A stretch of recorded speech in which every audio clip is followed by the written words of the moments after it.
Muy buenas noches, bienvenidos una noche más de domingo a este programa Foro 506, un programa que ustedes han apoyado desde sus hogares y que nos complace muchísimo saber el crecimiento que hemos tenido.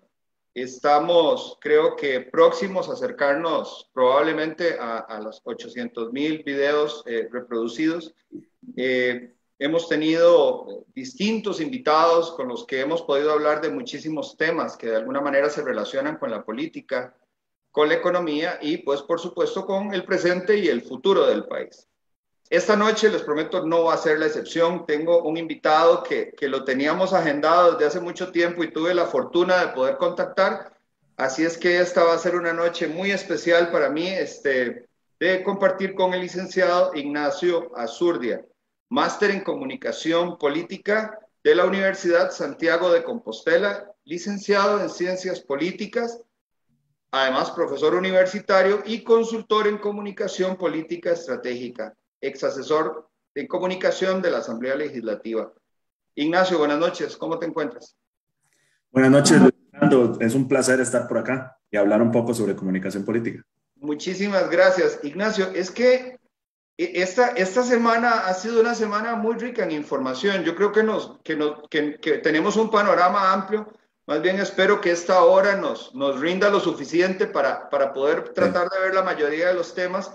Y, ¿por qué no? También proyectarnos un poco al futuro, porque lo que estamos viendo en el acontecer diario, que cada semana nos deja realmente algunas noticias nos sorprenden muchísimo porque estamos viendo una lucha por el poder como pocas veces la hemos visto. Ujú. Alianzas, divorcios, acusaciones, zancadillas, golpes bajos, ¿verdad? Estamos en un boxeo en el cual inclusive quienes no pensábamos que iban a competir se montaron a la arena política y están golpeando y golpeando muy duro. Claro. Eh, Ignacio, yo quisiera arrancar una primera pregunta con vos, un análisis tuyo, porque al igual que vos, yo hice una especialidad en España en comunicación política estratégica. Mi tesis de grado fue en la comunicación en escenarios de crisis, lo cual, digamos, nos permite, y creo que posiblemente estarás de acuerdo conmigo, de que la comunicación política no debe circunscribirse únicamente a la comunicación política electoral, sino que una vez que aquel candidato que nosotros estábamos acompañando para que pudiera llegar a ser presidente, llega a la silla presidencial, más bien ahí es donde la pesadilla inicia, ¿verdad? Es Claro, donde claro, el claro. reto de la comunicación se vuelve algo absolutamente medular y creo que tanto el gobierno actual de Carlos Alvarado como el gobierno anterior de Luis Guillermo Solís e inclusive el gobierno de Laura Chinchilla, a mi gusto, Ujú. también han padecido, digamos, de la ausencia de un buen comunicador, porque ciertamente, Ignacio, hay elementos negativos que se escapan, se filtran. Ellos dicen que es una filtración, pero el caso es que hay información que ellos no saben detener, que es negativa y que les va a hacer mucho daño. Pero Ignacio, también hay información que podría ser estratégica y ventajosa de algunas acciones positivas y esa más bien la retienen porque el operador en la comunicación política estratégica es muy mala. Ujú. Ahora sí, entonces, ¿considera usted que este gobierno ha de alguna manera, no sé si delegado la comunicación política en personas muy inexpertas o muy incapaces, o inclusive más bien podría haber sido estratégico el simple hecho de no querer comunicar? Esa es una muy buena pregunta, Luis Fernando. Hay que empezar de lo general a lo específico. Vamos a ver, como yo le digo a mis estudiantes, en comunicación política podemos hablar de principios, más allá de reglas escritas en piedra, ¿verdad? Es decir, no significa que tenemos un recetario, es como que el candidato tiene que hacer A, B y C, ¿verdad? Lo que hay son principios, y son principios sobre todo conceptuales. Es decir, hay que entender, por ejemplo, aquí podríamos hablar de tres tipos de comunicación política. Hablamos, mencionaste en tu pregunta, comunicación de crisis, comunicación electoral, comunicación de gobierno. Cada una de esas comunicaciones tiene principios diferentes. Obviamente se relacionan las tres. Las crisis usualmente se dan en contextos electorales o en contextos de gobierno. Pero, por ejemplo, la comunicación de crisis, lo más importante es reducir la incertidumbre. Ese es el concepto clave de la comunicación de crisis y todas las tácticas y técnicas que hay detrás para reducir esa incertidumbre y ver cómo la reputación del actor involucrado, los actores involucrados, se daña lo menos posible, aunque siempre hay un daño, ¿verdad? Comunicación electoral, como la gente sabrá, que es muy fácil, ¿verdad?, entenderla, además de que es la comunicación más conocida, la comunicación política. Ahora, usualmente cuando uno dice que uno trabaja en comunicación política, la gente dice, ah, usted trabaja en campañas, ¿verdad? Cuando la comunicación política trasciende las campañas y es parte, sí, claro, las campañas electorales, pero no es toda la comunicación política. En la comunicación política electoral básicamente es atraer electores, ¿verdad?, hacia tu causa en función de públicos específicos. Esa es la comunicación electoral. Es decir, comunicación electoral, yo estoy en un contexto determinado, identifico públicos, segmento públicos y dirijo mi mensaje hacia esos públicos porque creo que esos son los públicos que me pueden llevar al gane en unas elecciones. Eso es fundamental, ¿verdad? Pero ya en la comunicación de gobierno, precisamente en la transición, la comunicación de gobierno ya no se dirige solo a públicos específicos, ¿verdad? Ya no solo se dirige a los públicos que me podían dar el gane en unas elecciones. Si escuchan unos perros, por cierto, son los míos, que ahí están ladrando, yo los estoy escuchando. Espero que no se escuche mucho. No. Comunicación de gobierno, propiamente, ya no solo me dirijo a públicos específicos que me pueden dar el gane. Estoy hablando de todos los públicos. Eso incluye incluso a la gente que no me quiere para nada, no me quiere ver ni en pintura, ¿verdad? ¿Y por qué? Porque esos públicos, con esos públicos, ante esos públicos yo tengo que construir legitimidad, que eso es un concepto clave en la comunicación de gobierno. Es decir, la diferencia entre legitimidad y legalidad. No vamos a entender la legitimidad desde el derecho, sino la legitimidad social desde las ciencias sociales en general, ¿verdad? Es decir, cuando a un presidente le ponen la banda, ¿verdad?, o le ponen el pabellón, se supone que constitucionalmente, no se supone, lo es, constitucionalmente es el presidente de la República, ¿verdad? Pero eso significa que se lo está dando la legalidad. Ya el ámbito de la legitimidad es diferente. Porque por más que la legalidad te diga que vos sos el presidente de la República, vos necesitas que la ciudadanía, que ya esos electores más, obviamente las personas que no votan, te vean como el presidente de la República, respeten tu proyecto político, no necesariamente que te lo apoyen, pero sí al menos que te respeten y te vean y te legitimen, ojo el término, como presidente de la República. Entonces, entre esas tres comunicaciones, obviamente vamos a ver deficiencias. ¿Por qué? Porque si ya en las campañas electorales, que en este país ya llevamos varios años, en las cuales las campañas electorales, con todo el respeto del mundo, lo digo, están muy mal gestionadas, ¿verdad? Porque vemos la campaña de hace 4 años y vemos que ningún candidato llegó ni siquiera al 20% de la intención de voto antes de la primera ronda. Es decir, ningún candidato aglutinó los suficientes apoyos para estar legitimado en una campaña, ¿verdad?, para acceder al poder. Luego ya en una segunda ronda, obviamente tenemos que elegir a uno o al otro, ¿verdad? Y ya podemos entrar más adelante en detalles de por qué Fabricio pierde, por qué Carlos gana y demás. Y ya en gobierno, obviamente, si ya tenemos deficiencias en términos de comunicación política electoral, obviamente vamos a tener deficiencias en comunicación de gobierno. ¿Por qué?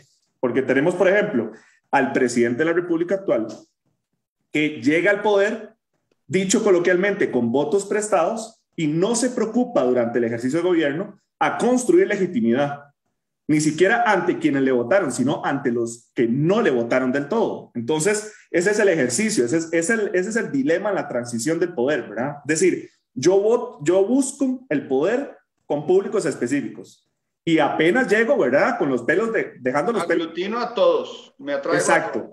Y después, cuando yo llego a gobierno, yo me tengo que legitimar ante toda la ciudadanía. Y ese es el ejercicio que no hacen los gobiernos de la República desde hace muchísimos años. Ahora, ha habido una situación, no sé si has tenido oportunidad de ver los 2 programas anteriores que de alguna manera se vinculan mucho con este programa que usted tan amablemente nos ofrece. Y es que tuvimos a don Iván Barrantes haciendo un análisis, digamos, de las encuestas en ese momento. Luego tuvimos a un psicólogo político y un experto en psicología económica, y ahora entras vos, digamos, y encajas perfecto en la comunicación política, porque uno de los argumentos que los otros 2 expertos nos han dicho es que el PAC nada muy bien en crisis. Es decir, le caen como del cielo las crisis. En el momento en el que se está ahogando, le cae un montón de agua y entonces puede nadar y salir adelante. Yo quisiera tu opinión porque una vez más, viendo el horizonte de crisis que yo creo que va a llegar un momento en el que las personas simplemente van a reventar del concepto de emergencia, porque siempre estamos en emergencia, ¿verdad? Claro, claro, claro. Y no es un tema de Costa Rica, yo creo que es del mundo, ¿verdad? Inclusive los problemas ajenos los hacemos nuestros. Si pasa algo en China, es problema nuestro. Si pasa un huracán en Houston, ya nosotros lo sentimos nuestro. O de alguna manera estamos muy vinculados. Pero vamos a ver, yo quisiera tu opinión particularmente, Ignacio, y te prometo que esto es una pregunta que tengo hace meses para hacerte a vos y a nadie más. ¿Qué opinión te merece la propuesta de comunicación del PAC ante la emergencia sanitaria actual que estamos viviendo? ¿Crees vos que es una chambonada, ha sido una especie de improvisación o muy por el contrario, esto que parece ser como tan defectuoso, tan mal hecho, ha sido más bien una comunicación estratégica y muy efectiva para sus intereses? Porque aquí hay algo que es cierto, yo no quiero señalar a nadie, pero Ignacio, esto es una verdad de perogrullo. Cada emergencia le abre las arcas a los gobiernos y florece la corrupción como si le estuvieran poniendo abono a la mala hierba. Entonces, ¿crees vos que de alguna manera la forma en que se ha vendido la crisis ha sido una posibilidad, digamos, de hacer que las cosas se actúen o dan un relato y por detrás, digamos, hay otra realidad? Esa es una pregunta también. Vamos a ver, hay una comunicación que no he mencionado. Ya mencionamos comunicación de crisis, comunicación electoral, comunicación de gobierno. Hay una cuarta, que es la que menos, digamos, se trabaja en la comunicación política, que es la comunicación de riesgo. La comunicación de riesgo se supone, desde el punto de vista cronológico, que está, digámosle, antes para evitar una crisis propiamente, ¿verdad? Cuando nosotros empezamos con esta pandemia el 6 de marzo, si mal no recuerdo, ¿verdad? El 6 de marzo del 2020, nos recordamos cuando nos anunciaron que había el primer caso de COVID-19 en este país. Por supuesto, empezaron con las conferencias de prensa, empezaron diciendo lo que había y demás, y había mucha transparencia. O sea, muy bien eso, digamos. Yo creo que el gobierno de la República ha sido, al menos inicialmente, no sé ahora qué tanto ya no serán tan transparentes, no me consta, pero sí han sido muy transparentes en temas de datos y demás, ¿verdad? El problema de fondo es, y precisamente que mencionabas otros programas en los que he estado, ¿verdad? Y que conversábamos al respecto, el problema es que la comunicación de riesgo tiene un objetivo específico, que es cambiar comportamientos frente a una amenaza, ¿verdad? Es decir, nosotros estamos en una situación en la cual la sociedad como un conjunto, la sociedad mundial, pero hablemos específicamente de Costa Rica, tenemos una sociedad en la cual nos llegó un virus que no esperábamos, ¿verdad? Y por lo tanto nosotros teníamos que cambiar nuestro comportamiento ante ese virus. Se crea una incertidumbre y un caos, es una locura. Totalmente, totalmente. Y además, como bien mencionaba Luis Fernando, el tema de las sociedades interconectadas, es decir, nosotros tenemos información a mano por todas partes. Ya no solo dependemos, como en otros tiempos, de ver lo que veíamos en el periódico al día siguiente, ¿verdad? Porque no teníamos información en tiempo real. Ahora tenemos información por todas partes y vemos medios de comunicación internacionales, vemos todo lo que se está diciendo, todo lo que se ha dicho sobre el virus, ¿verdad? La gente hospitalizada, los efectos y demás, luego todo lo que se ha dicho sobre las vacunas, etcétera.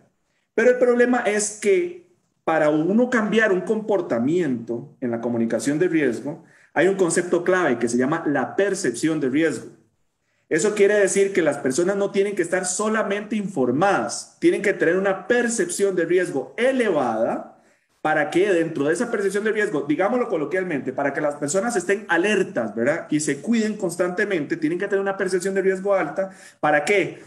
Pongo ejemplos. No es lo mismo una persona que se pone una mascarilla porque le dice que hay que ponérsela y de repente en la calle uno lo ve con la mascarilla acá y la nariz afuera, ¿verdad?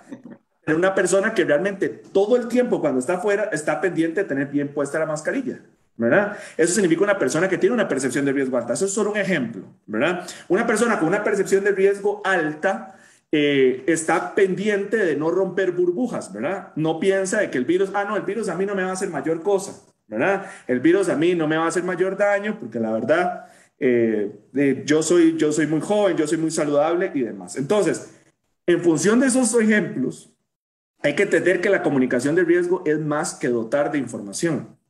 O sea, la comunicación de riesgo es precisamente elevar la percepción de riesgo. Tiene que conectar con nuestras emociones, no solo con nuestro plano cognitivo. Y lamentablemente dentro de la estrategia del gobierno, yo creo que se han quedado mucho en el ámbito de la información. Luego obviamente vinieron crisis relacionadas sobre todo con comunicación de gobierno, no tanto comunicación de riesgo, porque cuando hablamos de comunicación de riesgo, estamos hablando ahorita en el caso específico del COVID-19, ¿verdad? De la pandemia. Y luego vendrían otros casos que se relacionan con el desgaste del gobierno, precisamente la gestión política propiamente del gobierno, porque no podemos hablar de comunicación política si no hay política detrás, ¿verdad? Es decir, la comunicación es la visibilización del poder. Entonces, nosotros vemos todo ese tipo de contradicciones en el gobierno. Por ejemplo, otro ejemplo clave de la comunicación de riesgo mal entendida, que choca mucho con la comunicación de gobierno. Cuando, no sé si se acuerdan, seguramente quienes nos ven y nos escuchan se acordarán, cuando se mencionaban sobre las pruebas que iba a hacer el gobierno, ¿verdad? Los remedios que iba a hacer el gobierno, que estaba produciendo, etcétera, ¿verdad? Y después salieron noticias de que había retrasos o bien no se iban a cumplir esas expectativas. O que todo estaba perfecto y entonces vamos a reducir las medidas, vamos a liberar un poco más las cosas, ¿verdad? Porque todo está súper bien. Y luego vinieron otras olas y nos tuvieron que, entre comillas, encerrar. Sí, o recuerdo claramente que nos encerraron en las casas, pero las fronteras estaban abiertas de par en par. Ajá. No, Entonces claro, la gente totalmente. enferma pues se venía No, claro, como un claro. No, refugio. esas son contradicciones, digamos. Si vos tratás de posicionar la idea de que nos tienen que encerrar por el virus, pero después no, resulta que la economía es esto, que es lo otro, y se genera una falsa disyuntiva, porque realmente no es salud versus economía, todo está relacionado. Entonces, claro, tenés problemas, pero a lo que me refería con el ejemplo anterior es que también hay un problema de la comunicación de riesgo entendida, como les mencionaba, sobre modificar conductas, que es el tema de que los gobiernos no tienen por qué generar falsas expectativas en una situación de riesgo, ni tampoco tienen que generar una falsa sensación de control cuando no existe tal control, porque la falsa sensación de control no solo baja las defensas, claro. claro, baja nuestra percepción de riesgo, sino que además luego va a generar falta de credibilidad en el gobierno por parte de nosotros. Es decir, ya no les vamos a creer al gobierno porque nos dicen una cosa y luego hacen otra cosa. Entonces, en resumen, ¿crees que ha sido mal manejado? O sea, no ha sido tan efectivo como algunos creerían. Yo creo, vamos a ver, es que depende de los objetivos. Siempre en la comunicación depende del objetivo.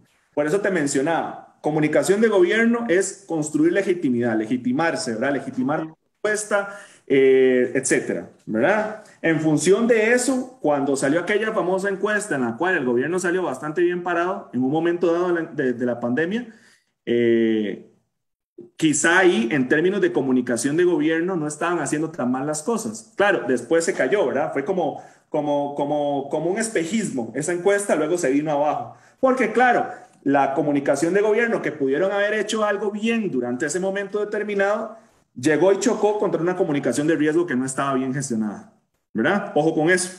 ¿Por qué? Porque la comunicación de riesgo, repito, la idea de la comunicación de riesgo es que la gente tenga una percepción de riesgo alta y asuma o tenga la conciencia de lo que significa el virus.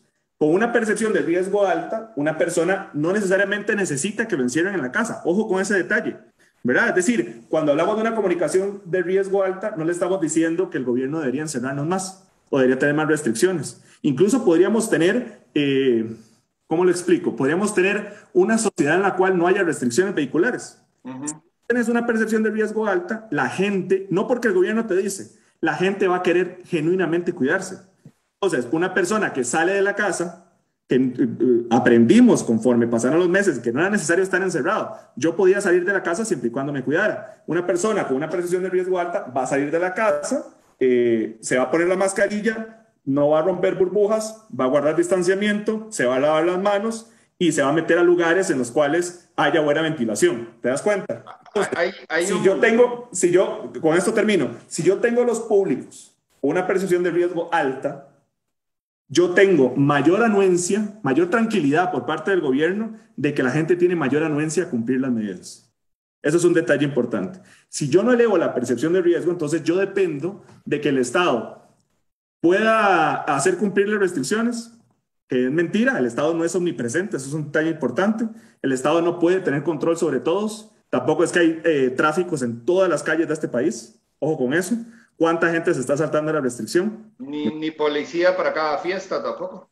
Ni Privada. policía para cada fiesta, el rompimiento de burbujas y demás. Entonces, si yo tengo una percepción de riesgo alta, por eso es que es importante el tema de la comunicación política estratégica, como bien decís, que es, si el gobierno no le da la importancia a la comunicación política, no le da la importancia a la comunicación como una herramienta en términos de una pandemia, es una política pública más, ojo con eso, ¿verdad? Porque la comunicación como tal ayuda a persuadir a los públicos, ayuda a convencer a los públicos y por lo tanto es más fácil controlar una pandemia si yo gestiono bien la comunicación. Yo recuerdo que me correspondió, digamos, cuando hice mi tesis de grado, que te comentaba que la hice en comunicación política en escenarios de crisis específicamente, un concepto que se llaman inferencias sistémicas. Las inferencias sistémicas funcionan como una dosis de programación mental, algo como lo que vos decías, refuerzan ciertos comportamientos. Dos ejemplos muy sencillos de una inferencia sistémica es un seguro de vida. Nosotros compramos un seguro de vida y no nos garantiza la vida eterna. Lo único que nos da es la tranquilidad que en caso de morir, pues los beneficiarios van a recibir algo. Entonces, pero nos da una cierta tranquilidad. Nosotros decimos, yo tengo un seguro de vida. El otro es el seguro del vehículo. El seguro del vehículo no te garantiza que no va a haber un accidente. Lo que le garantiza a usted es que por lo menos le van a pagar una parte, digamos, del desgaste que se den. Pero el otro y el más interesante para mí resultó la inferencia sistémica que producen los semáforos en las carreteras. Nosotros vemos que la luz se pone en verde, arrancamos y nos vamos, porque tenemos la fe de que la otra persona se le puso en rojo y se detuvo. Entonces, lo que vos estás diciendo es el manejo estratégico de la comunicación a través de la implantación de inferencias sistémicas, que haga que la gente diga, no, si es rojo, es rojo, pero es rojo porque viene algo terrible, ¿verdad? Que es el tránsito en verde, entonces tengo que frenarme. Ahora, esto es una pregunta un poco compuesta para una respuesta muy corta, pero igual quiero hacértela. A mí me da la impresión de que el gobierno de la República escoge las batallas sin pensar en las consecuencias. Dinamita los puentes, se enoja con la Asamblea Legislativa, ofende y ataca a los rivales que después necesita, bombardea aeropuertos. Sin embargo, ha ganado muchísimas batallas. Y lo más extraño es que él maltrata a la gente y la gente le da apoyo. O sea, aquí a mí me da la impresión de que este gobierno ha sido un gobierno experimental para probar hasta dónde la institucionalidad da respuestas en realidad, porque ha puesto a prueba todo y todo ha cedido ante el poder del gobierno. Por eso algunos dicen que tiene corte muy dictatorial. Ahora, ha ganado algunas batallas. Por ejemplo, logró una realidad que, nos guste o no, fue una batalla que no ganaron los expresidentes anteriores, que fue la reforma fiscal. Logró lo que muchos de alguna manera nos generaba un enorme problema en la sana convivencia de la libertad, que eran las huelgas y los bloqueos en las calles. O sea, hizo una ley de huelgas que yo digo que le quebró los dientes a los sindicatos, porque es que ya ni siquiera protestan.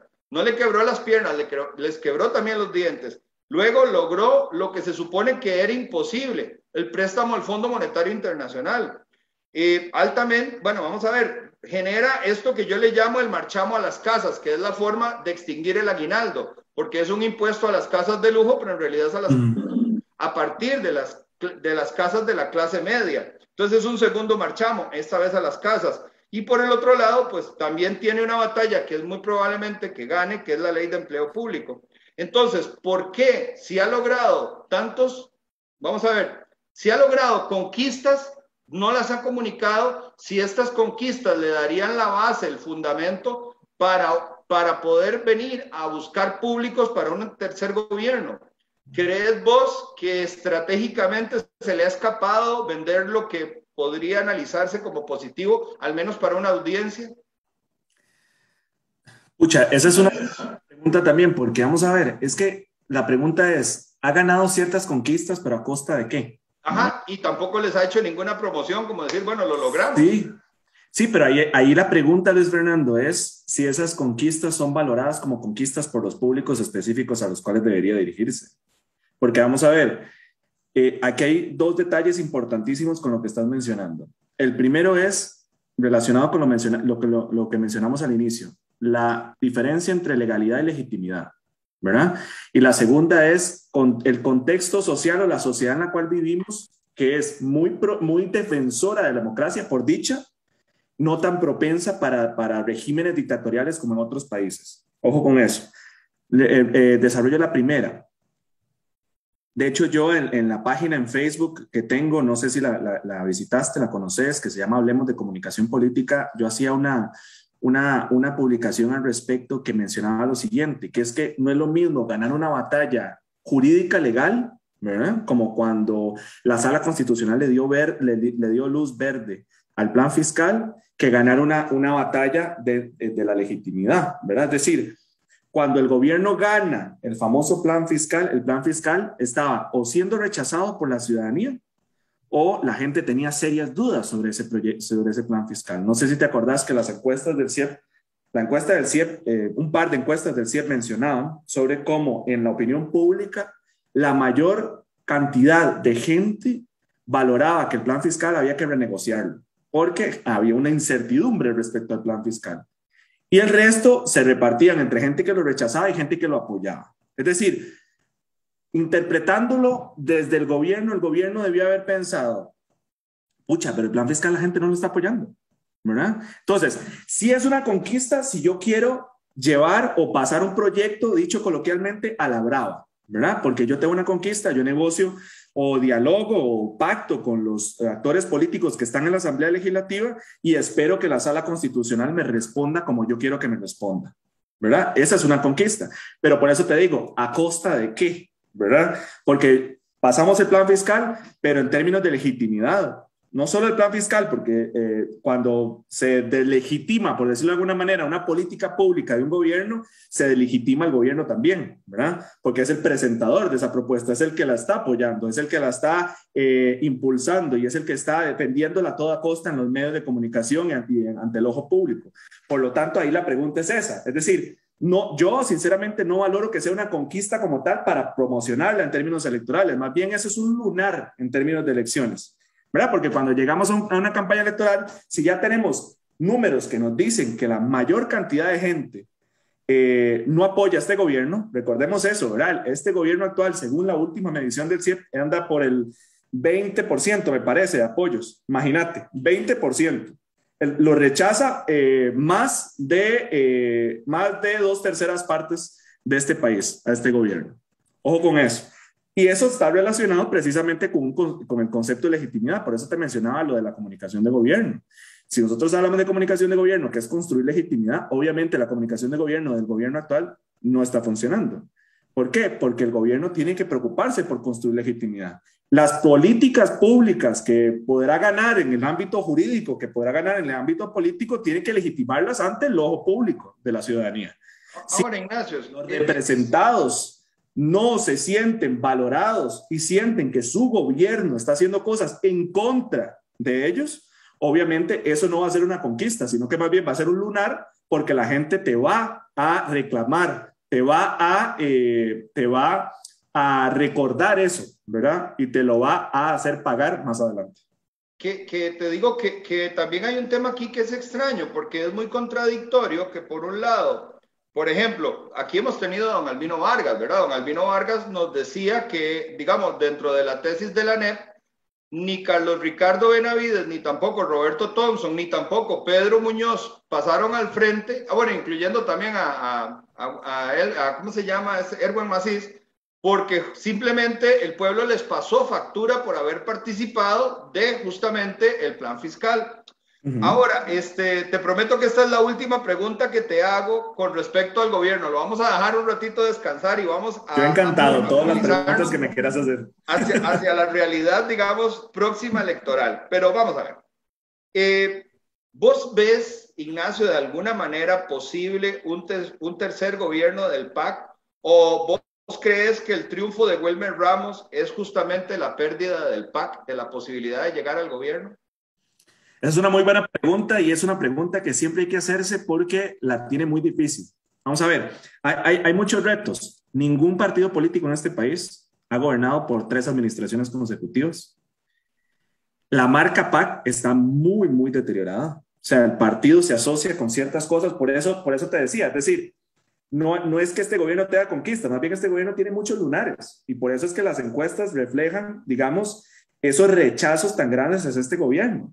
Y es muy difícil, digamos, el gran reto de la campaña de Wilmer Ramos es, a ver si lo logra hacer, es diferenciar el gobierno como tal, ¿verdad? Con el cual Wilmer Ramos ha tenido diferencias públicas con el presidente Carlos Alvarado y diferenciarlo del gobierno y diferenciarlo del PAC, ¿verdad? Es que ese es el detalle, porque el PAC ahorita está muy deteriorado, muy, muy, muy deteriorado. Entonces, ese es el reto comunicacional, diferenciarse, y también el reto es el contexto, porque el contexto va a estar llenísimo de ataques. Ya tenemos una campaña electoral llena de comunicación negativa, llenísima. Todas, a ver, no vamos a ser más papistas que el Papa. En las campañas electorales siempre hay campaña negativa de una u otra manera. El punto siempre hay golpes a la campaña negativa. Y además que la campaña negativa tiene un detallito, que es que la campaña negativa no moviliza votantes hacia la persona que esgrime la campaña negativa. Lo que hace es desmovilizar votantes. Eso es lo que puede hacer. Pero no significa que, por ejemplo, si don Carlos Valenciano, que ya se retiró de la campaña, ataca a los otros candidatos, no significa que la gente va a querer ir a votar por él. Significa que la gente no va a querer votar por esos atacados. No se traduce automáticamente en que esas personas digan, ah, no, a mí me gusta ese que está atacando. Eso es un detalle importante, ¿verdad? La campaña o la comunicación negativa o los ataques, dicho coloquialmente, lo que buscan es movilizar votantes, no necesariamente atraer votantes hacia la persona que los escribe. Recordemos la campaña del 2014. Acordémonos que en el contexto de la campaña del 2014, en la campaña se dedicaron a atacarse Johnny Araya y José María Villalta junto con Otto Guevara, ¿verdad? Vemos eso. Luis Guillermo Solís capitalizó ese contexto de ataques y se posicionó como la alternativa, la tercera, la cuarta alternativa, ¿verdad? Y logró capitalizar ese descontento que tenía el electorado respecto a los gobiernos de liberación nacional y llegó a la segunda ronda y la terminó ganando como la ganó, ¿verdad? Recordemos eso. Obviamente es una sobresimplificación de la campaña, obviamente hay otros más detalles, ¿verdad? Tanto estratégicos como coyunturales, pero ese es un ejemplo a grandes luces para ver cómo la comunicación negativa lo que te puede ayudar es a que aquel no gane más votos, pero no te da a vos necesariamente votos, ¿verdad? Entonces, dentro de dicho eso, el contexto va a estar difícil. Va a estar muy difícil porque los van a atacar por todas partes. Y todo va a ser hacer el énfasis en que el PAC es esto, que el PAC es Carlos Alvarado, que el PAC es Luis Guillermo Solís y la crisis del cementazo, ¿verdad? El PAC es esto, el PAC es lo otro, y hay que ver cómo en la campaña del partido de gobierno logran construir estratégicamente esa comunicación para diferenciarse y para ver cuál es el valor agregado, ¿verdad? No solo diferenciarse, cuál es el valor agregado, qué es lo que le ofrece a sus electores y cuáles son sus electores, que eso es muy importante. Ahora, profesor Ignacio Azurdia, esta semana nos sorprende la noticia de que José María Figueres integra a su gabinete a don Rodrigo Arias. Dicho de alguna manera, pactan dos supuestas vertientes mayoritarias, supuestas, yo no tengo tan claro eso, pero por lo menos es la percepción, y vos bien lo decís, percepción es realidades. ¿No crees que esto es una apuesta riesgosa, inclusive polarizante, para fragmentar el ya de por sí fragmentado sustrato en donde se apoya como con chicles, digamos, la candidatura de don José María Figueres en momentos en donde adicionalmente se le agrega otra noticia escandalosa, que es un pleito legal con su hermana? ¿Vos no crees que traernos, digo yo no pertenezco, pero si estuviera dentro del equipo de campaña, de comunicación, traernos a don Rodrigo podría sumar algunos, pero también ahuyentar muchos, más o menos como lo que nos decías anteriormente? Totalmente de acuerdo con vos, Luis Fernando. A ver, es que las decisiones hay que verlas, por eso es que cuando se toman este tipo de decisiones no solo hay que tomarlas en función de política interna, por decirlo de alguna manera, sino que hay que pensar en cómo se ve desde afuera, ¿verdad? Porque, por ejemplo, esa decisión incluso puede generar efectos en los públicos propiamente verdes, los liberacionistas, ¿verdad? Porque la lógica de la decisión de don José María es unificar al partido, eso claramente es la idea. Es decir, él lo que quiere es entrar a estas elecciones con el partido unificado. Él quiere que el arismo apoye al figuerismo y que se unan todos, ¿verdad? Que Liberación se una para tener por lo menos esos 400,000 votos, ¿verdad? De base. El tema es si le están apostando a que eso les alcanza, a que ese 17% que tienen las encuestas, 17-20% le va a alcanzar para llegar a una segunda ronda, ¿verdad? Ese es un detalle. Es decir, en las campañas electorales uno tiene diferentes tipos de votos o de votantes, mejor dicho, ¿verdad? Hay una clasificación que la voy a decir muy coloquialmente de María José Canel, que plantea que existen el voto duro, ¿verdad? Que entendemos el voto duro como los votos o los votantes que siempre van a votar a un partido político, sea quien sea el candidato, sea que pase lo que pase, ¿verdad? Recordemos. O como una realidad que se vivió en Costa Rica cuando un candidato renunció y aunque ya... A eso iba, exactamente. Me leíste exactamente la mente, eso es lo que iba a decir. El ejemplo del 2014 cuando don Johnny Araya renuncia simbólicamente porque no podía propiamente, ¿verdad? Renuncia en la segunda ronda por un supuesto acuerdo nacional y aún así le llegan a votar más de 300,000 personas. Bastante. Ojo con eso.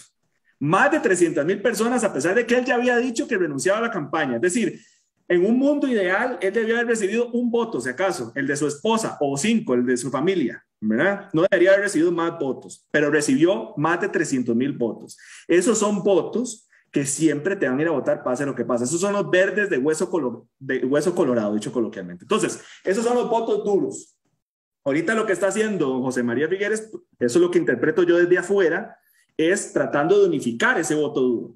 Que no le pase lo que le pasó a don Antonio Álvarez de Santi hace 4 años, ¿verdad? Que gana la convención con creo que con la misma cantidad muy cercana de José María Figueres, al menos en términos de participación. De porcentaje, sí. Y luego no le alcanza, ¿verdad? Tiene 400 o 1,000 votos, una cosa así, y no le alcanza para llegar a segunda ronda. Entonces yo creo que por ahí es donde van los tiros, o donde van los objetivos. Es decir, está tratando de unificar al partido. El tema es cómo se ve hacia afuera, cómo se ve desde los indecisos e incluso cómo se ve desde algunos liberacionistas que podrían rechazar la idea porque podrían decir, no, yo soy arista, ¿qué voy a estar votando por Figueres? O los figueristas que dirían, ¿cómo nos aliamos con el arismo si nos han hecho tanto daño dentro del partido, etcétera y demás, ¿verdad? Entonces, esas son las decisiones que hay que entenderlas estratégicamente. El tema es cómo después de esta decisión yo voy a buscar votos de los indecisos. ¿Qué tanto me afectó esta decisión? ¿Qué tanto tengo margen de maniobra para ir a buscar los votos de los indecisos? Porque ahora sí van a venir los cuestionamientos. Don Rodrigo Arias, que ha tenido mucho rechazo social. Recordemos que cuando él fue precandidato presidencial, se retira de su precandidatura porque no tiene suficientes apoyos. ¿Qué tanto le afecta esa precandidatura? Habría que verlo conforme pasen las semanas y los meses y veamos algunos estudios. Entonces hay que entender esa dinámica. Es decir, hay que ver cómo la decisión se toma en función de públicos internos, de política interna, de unificar ese voto duro, ¿verdad? Y luego ver cómo después de esto sale la campaña hacia públicos externos a atraer votantes. Puede ser incluso que ni siquiera tengan pensado atraer votantes indecisos, solo algún porcentaje pequeño y que le vayan a apostar por unificar ese voto duro y a ver si les alcanza para una segunda ronda. Ignacio, yo personalmente no conozco a don Rodrigo, pero personas muy cercanas a nosotros, inclusive a nosotros dos, lo conocen bien y dicen que el hombre tiene, digamos, algo que no se comunica bien hacia afuera, pero dentro en su charco, digamos, por decirlo de alguna manera, ¿verdad? En las aguas donde él se mueve, es un gran operador político, inclusive claro. Tiene unas habilidades muy interesantes de comunicación, por ejemplo, la Asamblea Legislativa. Es más, don Rodrigo fue el presidente en ejercicio prácticamente de todo el segundo gobierno de don Oscar Arias. Ahora, ¿vos no crees que más bien podría, digo yo, estoy pensando en voz alta, ¿no será más bien un operador para comunicarse con aquellos personas influyentes que tal vez podrían traer recursos a la campaña más que votantes, podría de alguna manera conectar a un José María con algunas élites que puedan ayudar a financiar la campaña que se dice, que se espera sea un derroche impresionante de dinero, ¿verdad? O que vaya a demandar de un derroche enorme porque son demasiados compitiendo y haciendo mucho ruido. Esa es una excelente hipótesis, Luis Fernando. Vamos a ver, es que por eso te mencionaba que el análisis que te estaba haciendo era un análisis interpretando cómo se podría ver, ¿verdad? Las desde el votante. Desde afuera, claro. Desde afuera. ¿Cómo lo podemos percibir? Por supuesto que coincido con vos con lo de que don Rodrigo Arias es un operador político, ya lo ha demostrado, ¿verdad? Durante toda su carrera política. Una de las percepciones que están ahí en los corrillos políticos, ¿verdad? Es que don Rodrigo realmente era el presidente, no era su hermano don Oscar, ¿verdad? Que era el gran gestor político en su gobierno. Y no dudo que tenga muchísimas habilidades, además de que tiene muchísima experiencia, como te digo. Y probablemente esa es una hipótesis muy buena de que meterlo a él a la campaña, ¿verdad? Meterlo a él ahí. Sería no incluir a otra gente. Jalar el arismo, sino jalar gente que tenga esas habilidades para gestionar una campaña, para traer, como vos decís, apoyos políticos, apoyos económicos y demás. Ahí el dilema es, o el reto, mejor dicho. El riesgo. De don José María es cómo se comunica hacia afuera, ¿verdad? Es decir, cómo se reciben. Por eso te decía, estamos en un contexto en el cual la campaña, los tiros van a venir por todas partes. La campaña negativa va a venir por todas partes. No lo dudo que va a ser incluso una de las campañas más sucias que podríamos ver, que podríamos presenciar en las últimas décadas, probablemente. Va a ser bastante competida y bastante atacada, y probablemente los indecisos van a moverse como indecisos por mucho tiempo durante la campaña. Esa es una de mis hipótesis. O sea, es decir, que en esa campaña de ataques, de dimes y diretes entre tendencias, entre candidaturas, entre equipos de campaña, no necesariamente va a atraer votantes hacia esas candidaturas, sino que más bien lo que va a hacer es generar mayor desafección política en los indecisos. Lamentablemente, ese es uno de los detalles. Y entonces, dentro de ese juego de ataques, de ahí los que van a salir ganando son los que tengan un voto duro mayor. ¿Te das cuenta? Son los que van a tener, los que les va a alcanzar para meterse pellizcando a la segunda ronda. Porque yo quisiera ver una campaña obviamente de altura, yo quisiera ver una campaña más de propuestas, yo quisiera ver una campaña con más comunicación política electoral, más estratégica, una campaña electoral, dicho coloquialmente, detrás de toda la hablada que uno pueda tener, ¿verdad? Y toda la jerga técnica que uno pueda tener en comunicación política, dicho coloquialmente, yo quisiera ver una campaña en la cual los candidatos realmente se preocupen por escuchar a la ciudadanía, ¿verdad? Más allá de sus decisiones políticas, más allá de sus rollos políticos, más allá de a quién pongo de diputado o no, obviamente que todas esas decisiones hay que tomarlas, pero que sea una campaña en la cual los políticos se centren en escuchar realmente las necesidades, las inquietudes, los sentimientos, los sistemas de creencia, los valores de las personas que votan, ¿verdad? Que puedan, que los representados realmente se sientan representados por sus candidatos electorales, que podamos ver un candidato que pueda atraer masas, porque ese candidato está escuchando a esas masas, ¿verdad? Está escuchando a todas esas personas, y no creamos otra campaña como hace 4 años en la cual, acordate lo que pasó, ¿verdad? Teníamos candidatos que no tenían nada de apoyo, y ahí iban poquito a poquito, llegó un tema que sabemos cuál fue, ¿verdad? Un issue de campaña que polarizó la campaña y que había que escoger a uno o al otro, ¿verdad? Porque no quedaba de otra. Y al final de ahí tenemos un gobernante con muy poca legitimidad. Ignacio, yo sé que vos sos una persona brillante y también te digo, porque te he seguido, yo no sé si hoy tu rostro va a ser alguna novedad para algunas personas de nuestra audiencia, pero lo cierto es que yo sí puedo reafirmar que yo te he escuchado. Entonces, esta pregunta también me pica así de la curiosidad hacértela. ¿Vos has analizado, has interiorizado de alguna manera, has podido prospectar cuál es la razón que se esconde detrás de que hayan 20 y tantos postulantes? ¿Qué está haciendo en un número tan significativo, digamos, de ciudadanos creerse presidenciables? Porque estamos viendo desde, como vos decís, desde las personas más preparadas, inclusive algunos con experiencia previa, hasta unos improvisados que están entrando, ¿verdad? Y entonces, vos has podido, digamos, de alguna manera encontrarle una respuesta. Yo no la tengo, pero ¿qué crees vos que está motivando que de repente diga, bueno, hey, mira, la verdad que hoy amanecí, me siento presidenciable, voy a ponerme en un partido y mañana que voten por mí? Ahí hay muchos factores. Pucha, esa es una pregunta buenísima. Ahí hay muchos factores que entran a ayudarnos a generar hipótesis, ¿verdad? Porque eso es importante decirlo. Es decir, yo te puedo plantear varias hipótesis, pero no puedo asegurar al 100% que esa sea la razón porque no me puedo meter en las cabezas de los candidatos, ¿verdad? Pero yo creo que hay muchas cosas que podemos agregar. Vamos a ver, uno de los factores es la campaña anterior, ¿verdad? Que tuvimos una campaña con figuras no tan reconocidas o algunas figuras sí reconocidas, pero con mucho desgaste político como en esta, ¿verdad? Precisamente en la campaña anterior generó que dos personas no tan conocidas políticamente entraran en una segunda ronda y hoy en día tenemos un presidente el más joven de nuestra historia y además una persona no tan asociada, digamos, con puestos políticos, ¿verdad? Eso es un detalle importante. No fue diputado, sí fue ministro, pero no fue diputado, no tenía una larga o extensiva carrera política. Entonces, eso genera de que las personas digan, ah, pucha, sí, si aquellos se mandaron, yo me puedo mandar, porque ¿qué me lo impide a mí, verdad? Yo quiero ser presidente de este país.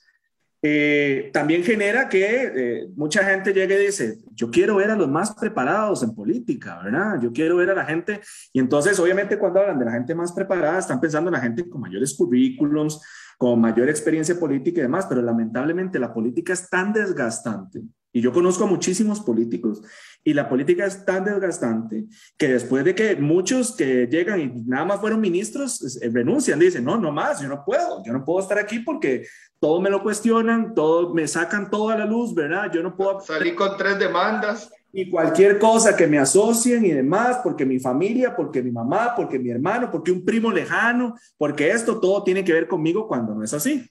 Pero lamentablemente en el mundo político y en el mundo de la opinión pública, esas asociaciones son constantes, ¿verdad? Es decir, partamos de una cosa muy sencilla.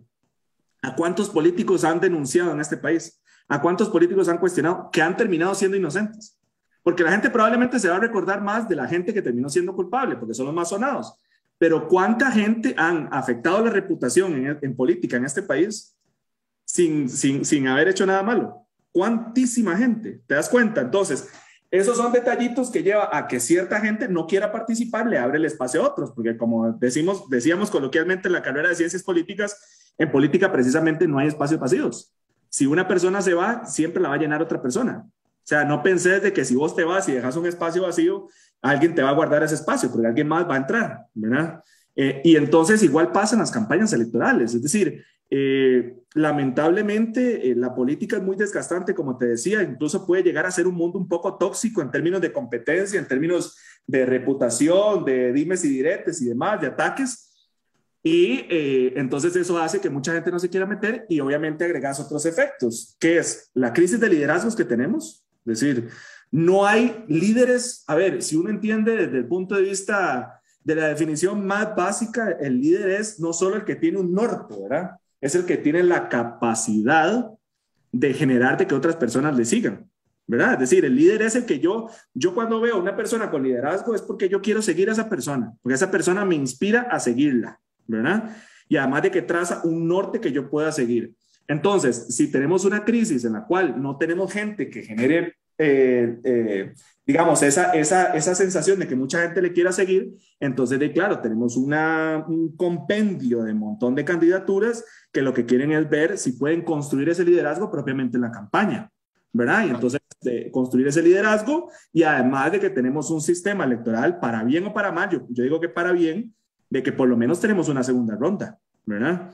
Pero lamentablemente en un mundo ideal, y no estoy diciendo de que deberíamos volver al bipartidismo, no, lo que estoy diciendo es que deberíamos estar en un contexto, en el mundo ideal, en el cual los candidatos puedan atraer suficiente gente. ¿Para qué? Para que cuando lleguen al gobierno tengan una suficiente legitimidad, no que se queden en menos de un 20% de intención de voto y ya anden ahí rascando para ver cómo se meten en segunda ronda.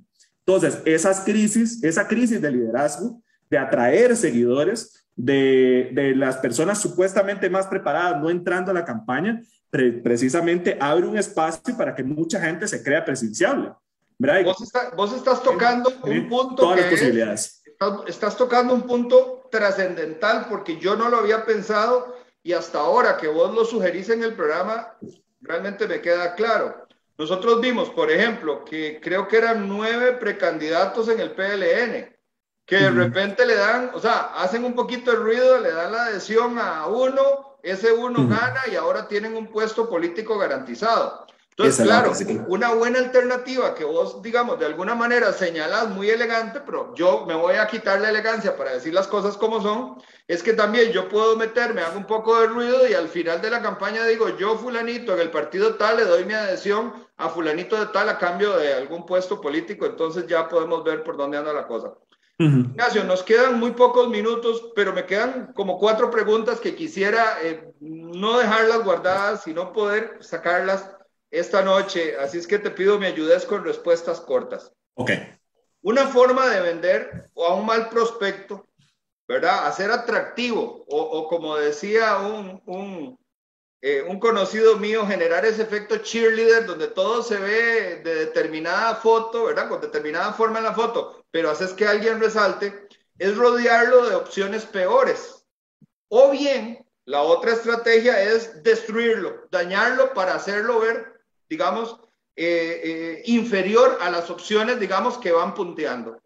En esta primera etapa, digamos, de la carrera electoral, vemos surgir a una persona, un personaje como don Rodrigo Chávez, muy crítico, crítico duro, con un mensaje técnico, económico, de ideas. No es que sea mi candidato, pero he de reconocer que el señor como candidato tiene atractivo electoral, ¿verdad? Es decir, tiene un discurso fuerte y no sé si vos tuviste la posibilidad de verlo en algunos debates. Realmente es una persona muy sólida para discutir.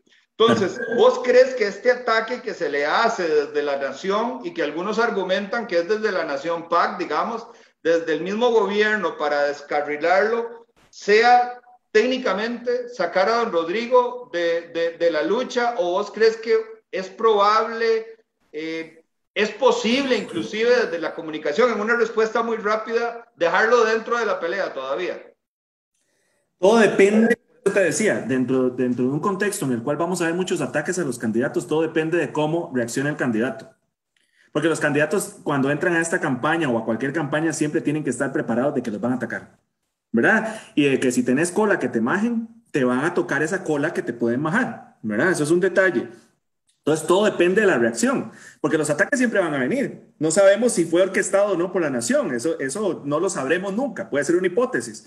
Pero ahí el detalle es cómo el candidato reacciona ante ese ataque, si está preparado para responder ante ese ataque, ¿verdad? Si es transparente y sobre todo si eso le afecta a lo que se está diciendo con los públicos objetivos que tiene ese candidato, ¿verdad? Porque recordemos que en campaña electoral, a diferencia de campaña de gobierno, de comunicación de gobierno, mejor dicho, estás dirigiéndote a públicos específicos que te puedan dar el voto. Ahí el tema sería hacer un control de daños para ver qué tanto les afectó esos mensajes a los públicos meta que ellos tienen. Ahí eso depende del comando de campaña de don Rodrigo, yo no sé cómo lo habrán manejado. Y el argumento que a mí me pareció, o sea, yo voy a decirte técnicamente mi opinión, ¿verdad? Es una opinión nada más. Sí, claro, claro. En la primera etapa, cuando él empieza a dar mucha explicación y se va a hacer un peregrinaje por distintos medios de comunicación, yo dije, está cometiendo un error. Me parece que está cometiendo un error porque está cayendo en el juego de inclusive ponérsele a ciertos medios de comunicación muy, pero muy afines al gobierno y entonces iban a atacarlo con el tema de la misoginia, le lanzaron unas preguntas muy fuertes que después no lo dejaron responderlas porque hicieron corte a comerciales y este tipo de cosas. Pero después yo sentí que él hizo muy bien, hizo como aquella estrategia que creo que se llama el arte marcial, creo que se llama Hapkido, que lo que hace es que le devuelve la fuerza al oponente. Es decir, con la fuerza que viene el golpe, con esa misma fuerza se quiebra el brazo al que trató de golpear. Y entonces él dice, claro, me atacan a mí porque saben que yo los voy a atacar a ellos. Entonces yo dije, caramba, ahí ya se volvió la tortilla. O sea, logró un relato, como vos bien decís, una argumentativa en la cual no se victimiza, pero sí dice, si me quieren atacar es porque me tienen miedo. Sí, claro, esta es una de las tantas tácticas que, por cierto, don Rodrigo no inventó esa táctica, ¿verdad? Es decir, muchísimos candidatos lo han hecho. ¿verdad? Es decir, me atacan porque me tienen miedo. Me O sea, atacan no está tan mal porque puedo ganar. asesorado. Hay alguien bueno detrás, pareciera. No sabría decirte. Yo sinceramente no conozco quiénes están en la No, campaña. yo tampoco, yo tampoco. Lo que te puedo decir es que todo depende, repito, con la afectación de sus públicos meta, ¿verdad? De las mujeres que le podrían votar, cuáles son esas mujeres, las edades, ubicación geográfica, valores, visión de mundo de esas mujeres de votar, porque recordemos que en las campañas electorales las cosas se sobresimplifican, ¿verdad? Entonces es como, no, no, tengo que atraer el voto joven. Sí, pero los jóvenes son diversos, las mujeres son diversas, los hombres son diversos, ¿me entendés? Entonces, ¿qué tipo de voto joven voy a ir a traer? Entonces, por ejemplo, en ese tema, obviamente le afecta porque le afecta en función de los públicos de mujeres. El tema es cuáles son los públicos de mujeres a los cuales le está apelando don Rodrigo Chávez en su campaña, ¿verdad? Y hacer un control de daño, saber qué tanto le afectó y cómo recupera la confianza, si la perdió, de esos públicos. Ahora, Ignacio, hay otro tema que es un fenómeno y a mí me encanta hablarlo aquí, o sea, ya es como la tercera, cuarta vez que saco el tema. ¿Qué explica desde tu perspectiva el fenómeno de Rolando Araya? Es un tema de cambio de comunicación, tal vez por serendipia, ¿verdad? Que salió como por casualidad, porque se nota una comunicación fresca, una comunicación relajada. ¿Alcanzará esta estrategia que hasta el momento, en la última encuesta de esta semana de Opol, lo coloca como tercera fuerza? ¿Le alcanzará para poder sobrepasar a José María y tal vez, por qué no, llevarlo a una segunda ronda contra Fabricio o contra el mismo José María? ¿Qué crees vos Sí. que está calando ahí? O sea, ¿es comunicación el efecto, ese fenómeno? Híjole, pues esa es otra muy buena pregunta, Luis Fernando. La pregunta ahí es, ¿hay estrategia o no hay estrategia? Y si hay estrategia, la estrategia probablemente es dejémoslo ser, ¿verdad? Dejémoslo a él ser como es. Por supuesto que da frescura, porque la política es confianza, ¿verdad? Y en la política la coherencia y la confianza es muy importante.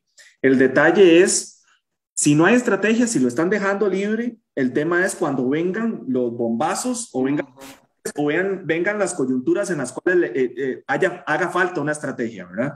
Ese es el primero. El segundo es, por ejemplo, yo siempre utilizo el ejemplo de Hillary Clinton contra Donald Trump en Estados Unidos. Obviamente ahí hay públicos específicos. Hillary se dirigía a unos, Donald Trump a otros. Pero el tema es que, por ejemplo, entre los dos en los debates, no sé si te acordás, Hillary sí, muy preparada, pero se veía acartonada, ¿verdad? Se veía muy rígida en su preparación de los debates. En cambio, Donald Trump se veía muy auténtico. Así es. Bien o para mal, se veía auténtico. Y la autenticidad en campaña, por eso es que vos le preguntas a cualquier consultor bueno en una campaña electoral, no te va a decir que tiene que cambiar radicalmente un candidato. Tiene que conocer al candidato, tiene que identificar sus debilidades y sus fortalezas, obviamente, pero tiene que trabajar en función de lo que ese candidato pueda representar genuinamente, ¿verdad?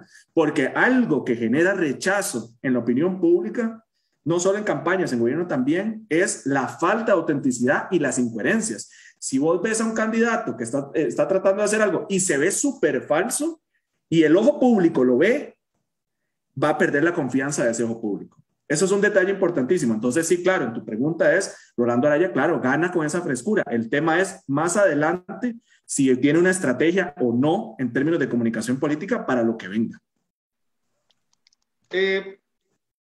Vamos a ver, Ignacio, yo veo el país sin tratar de caer en una visión absolutamente negativa ni apocalíptica. Lo cierto es que vemos un país como con distintos incendios, como que se nos, bueno, el mundo está igual, pero en este caso lo que nos importa es Costa Rica, porque estamos pronto, digamos, muy cercanos a una elección en la cual yo creo que muchos tenemos la esperanza de que el rumbo del país, o dicho de otra manera, que el país se vuelva a enrumbar, porque vimos que se descarriló, que se salió de una forma que si el país sigue por ahí, realmente nos vamos a convertir en una república como Nicaragua o como Venezuela o como Argentina, que también ya está pagando un precio muy complicado por coquetear con ideas que no son las ideas, digamos, que puedan llevar una armonía con el ser costarricense. Ahora, tenemos un incendio que es el hambre, pobreza, desempleo, Y por el otro lado también miedo a perder los bienes patrimoniales, la estabilidad ante tantas variables, amenazas que están relacionadas, digamos que con políticas que por un lado pareciera, porque es muy contradictorio, por un lado sentimos que el gobierno está protegiendo al gobierno, ¿verdad? Manteniendo el estatismo, no haciendo recorte de gastos, pero al mismo tiempo van leyes y otras políticas también que van a atentar contra el empleado que ha sido muy estable. Entonces, y este empleado es consumidor, entonces también va a afectar al sector privado. Entonces, ante este panorama, ¿vos crees, Ignacio, que podríamos caer una vez más en una decisión muy emocional, como vos decías, muy polarizada, en cosas importantes, mas no trascendentales? ¿O vos crees que efectivamente esta vez va a haber ira, castigo, vamos a atacar de frente y, como dice don Iván Barrantes, es un grito unísono de no más PAC? Es que precisamente las problemáticas trascendentales son las problemáticas de la gente, ¿me entendés? Es decir, si las campañas, es que todo esto depende de si las campañas se gestionan profesionalmente o no. Una campaña gestionada profesionalmente lo que busca es saber qué es lo que piensan, cuáles son las problemáticas, qué es lo que sienten, qué es lo que creen, ¿verdad? Cuáles son los valores, cuál es la visión de mundo de las síntomas y causas, digamos. Exacto. Y entonces yo quiero conocer a fondo esas problemáticas. El detalle es cuando los comandos realmente lo que se basan simplemente es en ocurrencias en su olfatímetro, ¿verdad? Y no hacen estudios, no trabajan profesionalmente su campaña, no se enfocan en lo estratégico, sino que se enfocan meramente, porque toda la política está permeada por lo ideológico, pero que se enfocan meramente en lo ideológico, ¿verdad?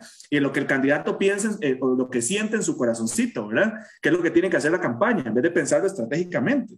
Porque los candidatos que viven en un mundo muy distinto al mundo de los electores, obviamente van a perder una campaña. Pero el problema es cuando todos los candidatos están en un mundo diferente al de los electores, ¿te das cuenta? Porque entonces no alcanzan suficientes porcentajes de intención de voto. Entonces tenemos ahí candidatos que están pellizcando votos, ¿verdad? Porque cuando hablo del mundo es que logre construir mayorías. Eso es un detalle. O sea, yo puedo tener minorías, porque obviamente en mi mensaje, en lo que yo tengo en mi corazoncito, lo que yo siento ideológicamente, va a calar en cierta cantidad de gente. El tema es que cale en mucha gente. ¿Para qué? Para que yo pueda construir una alternativa, puedo construir una propuesta que me lleve con buena cantidad de votos, no solo en la segunda ronda, ojalá gane en primera ronda, ¿verdad? Que sea un candidato representativo de la ciudadanía, de los electores. Pero entonces el detalle de fondo es ese. Los problemas trascendentales estarán dentro de una campaña si las campañas, si los comandos se centran en las problemáticas de la gente.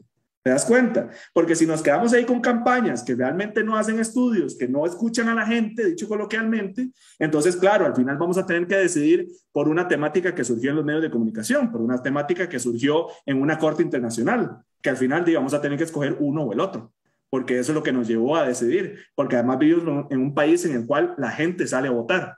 Aunque no se sienta representada, la gente sale a votar. La gente ejerce ese derecho, porque esto es una democracia muy sólida en Costa Rica.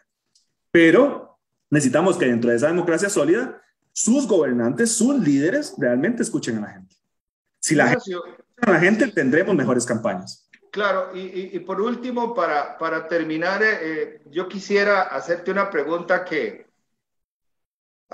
créame, a la cual he dedicado mucho pensamiento. Hay un fallo de origen, yo me cuesta identificarlo, tengo mis propias tesis, mis propias hipótesis. ¿Por qué razón le cuesta tanto? O dicho de otra manera, si vos fueras el asesor de alguno de los partidos liberales, ¿qué harías diferente para que el liberalismo ocupara un segundo o tercer lugar o un primer lugar, digamos, en las encuestas? ¿Qué es lo que ha fallado en la comunicación política estratégica liberal que no cala en el gusto, tal vez, en la preferencia mayoritaria de los costarricenses? Es una teoría muy nueva, compite algo muy nuevo con algo muy viejo, ha habido malos interlocutores. ¿Por qué crees vos que siendo liberalismo, digamos, aquella idea que propugna justamente la libertad, el buen vivir de la persona, la posibilidad de luchar y de salir adelante y que el Estado no sea un obstáculo, ¿qué es lo que ha fallado a los grupos liberales para efectivamente llegar a segundas rondas y, por qué no, al poder en las últimas décadas? Y hay dos elementos, y esa es una muy buena pregunta, que de hecho nunca me han hecho y me encanta esa pregunta. Los elementos estructurales propiamente, los factores estructurales y los factores estratégicos propiamente de la campaña. El factor estructural me refiero a el contexto en el cual estamos. Es decir, si tenemos un país que no es mayoritariamente liberal, entonces ya ahí hay una dificultad, ¿verdad? Para una candidatura liberal, ¿verdad? Puede construir una mayoría, pero pequeña, que quizá le alcance para llegar a una segunda ronda. Eso sí. El tema es que también hay muchas propuestas liberales actualmente, ¿verdad? Es decir, no es una sola, ¿no? Son varias, ni siquiera es una sola. Entonces, si hay suficientes liberales, al menos para alcanzar segunda ronda, ahí tiene una dificultad, que son muchas, ¿verdad? Debería ser por lo menos una. Esa es la primera. Entonces, el tema, porque al final, vamos a ver, las campañas electorales, lo voy a decir coloquialmente y espero no ofender a nadie con lo que voy a decir, pero las campañas electorales no sirven para educar a las personas. Las campañas electorales conectan con las predisposiciones, con las emociones, con las sensaciones, con las problemáticas existentes de los electores. Si dentro del electorado no hay una sensación liberal mayoritaria, ya eso es una dificultad. Ese es un factor estructural. El otro es el estratégico, es decir, cómo yo estoy comunicando mis ideas, ¿verdad? Cómo yo estoy, no solo desde el punto de vista político, lo que te mencionaba, es decir, si son varios partidos, a lo mejor yo debería pensar, ok, vamos a hacer uno solo. Una coalición liberal, una sola, ¿verdad? Y vamos a tratar de atraer todos los liberales con nosotros. Pero el punto es, se hicieron mediciones y si saben cuántos son liberales y cómo, o sea, a ver, nosotros vivimos en un país en el cual las ideologías siempre están, ¿verdad? Tenemos ideologías en todos los países. No hay ningún país sin personas ideológicas. Todos tenemos ideología. El tema es si nosotros en nuestro imaginario lo verbalizamos como decir, soy socialdemócrata, soy liberal, soy socialista, soy capitalista, soy neoliberal, ¿me entendés? Soy conservador, soy progresista, ¿te das cuenta? Entonces, si nosotros vivimos en un país en el cual cuesta que la gente se identifique, no es como cuando vas a España, que vos estuviste en España también, que la gente dice, no, yo soy del PSOE, yo soy del PP, yo soy de derecha, yo soy de izquierda, ¿me entendés? Y no hay ninguna vergüenza en eso. Nosotros vivimos en una sociedad en la cual la gente no expresa públicamente, soy de esta ideología. Y probablemente lo es. O sea, todos... Pero si dices, soy sapricista o liguista. Exactamente. El tema es, bueno, yo soy liguista. Más o menos. Yo no soy nada. Y el detalle es si la gente se dice liberal, ¿me entendés? Porque a lo mejor el tema no es para un partido liberal decir somos la propuesta liberal, porque las personas que se identifican liberales probablemente son pocas, pero puede que haya más. Las personas que no se identifican como se han autodescubierto liberales. Exacto. ¿Te das cuenta? Claro. Entonces es un tema estratégico. ¿Por qué? Porque si vivimos en una sociedad en la cual sí, todos tenemos ideología, pero la gente no se identifica ideológicamente, entonces tenés que ver detalles o elementos propiamente de cada ideología y decir, ok, tengo que hablarle a esos elementos. No que la gente diga, voy a votar por una propuesta liberal, pero sí voy a votar por esa propuesta que es liberal, pero yo no digo que es liberal, ¿verdad? Pero me representa. Yo voy a votar por eso. ¿Te das cuenta? Ahí es donde están los dos factores. El estructural, que tanto liberales hay, ahí donde le toca a los partidos liberales identificar, ¿verdad? ¿Cuántos liberales hay en este país? ¿Cómo diseñan las encuestas? ¿Cómo hacen las preguntas para identificar ideológicamente a las personas? No simplemente preguntarle, por eso te decía, no simplemente preguntarle, ¿usted qué es? ¿Liberal, socialista, socialdemócrata? ¿Me entendés? Sino identificar detalles que puedan, dentro de esa amalgama de factores de una ideología, decir, ok, esta persona identificar, no es liberal, claro, pero es liberal, por todos estos factores. ¿Te das cuenta? Bueno, brillante explicación y definitivamente vos sabés que yo le agrego un par de elementos. Voy a agregarle, voy a tomarme el atrevimiento de sumar un par de ideas porque el análisis tuyo es muy completo, pero creo que le faltan las agarraderas, digamos, para... Uno de los elementos es que los grupos de izquierda y los grupos que se han llamado grupos sociales, digamos, que tienen una organización formal, con dinero, con recursos, que bloquean calles, o los que están dentro del gobierno, con planilla, con nómina paga todas las quincenas, ellos lanzan una ofensa a todo lo que los ataque, lo que ataque algunos abusos, lo que los critique, lo que los señale, y es que ellos dicen esos neoliberales. Y ese concepto neoliberal, aunque la gente no lo entienda, no termina de tocar concepto y definición, la gente de antemano lo ve que es algo muy malo. O sea, que los neoliberales son unos señores que quieren tomar al ICE y comprarlo y explotarlo. O sea, hacer lo mismo que está haciendo el grupo ICE, pasando una factura muy cara, pero esta vez en privados. Y quitar un montón de empleados públicos. Y cada cosa que se quiere hacer contra FANAL, contra cualquier cosa que amenace el status quo, es neoliberal. Pero por el otro lado, también a los liberales les ha faltado, me parece a mí, también identificar que hay grupos neocomunistas, neomarxistas, que son igual de tóxicos, digamos, que los extremos que polarizan en la derecha y en el capitalismo. Entonces, sí, yo creo que inclusive también hay un elemento extra, y es que cuando se habla de liberal, tiene una connotación como una persona que es muy, ¿cómo se diría? En lo moral, como sin principios, sin valores, que pasa de fiesta en fiesta, ¿verdad? Como libertinaje. Como el libertinaje, exactamente. Ajá. Tiene una connotación complicada y yo creo que uno debemos de hacer un ejercicio. Yo esto lo aprendí en la universidad de un profesor que recuerdo con mucho cariño que se llama Walter Muñoz Tuck, que él decía, ¿cuál es la definición de tal cosa? Y entonces uno decía, y él decía, no, esa no es la definición, ese es el concepto.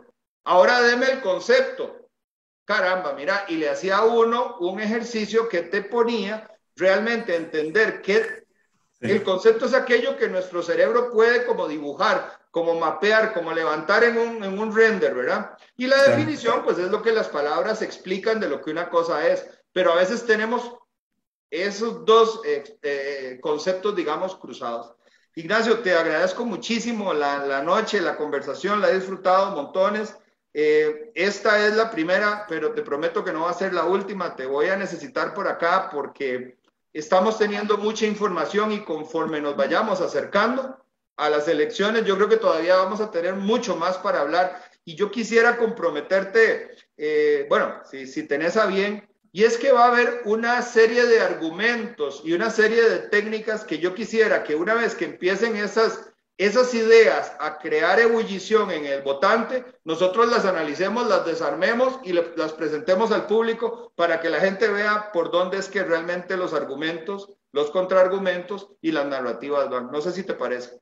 Sí, claro que me parece. Yo encantado de estar en tu programa. Te quería agregar algo, si me permitís. Adelante. Estás mencionando.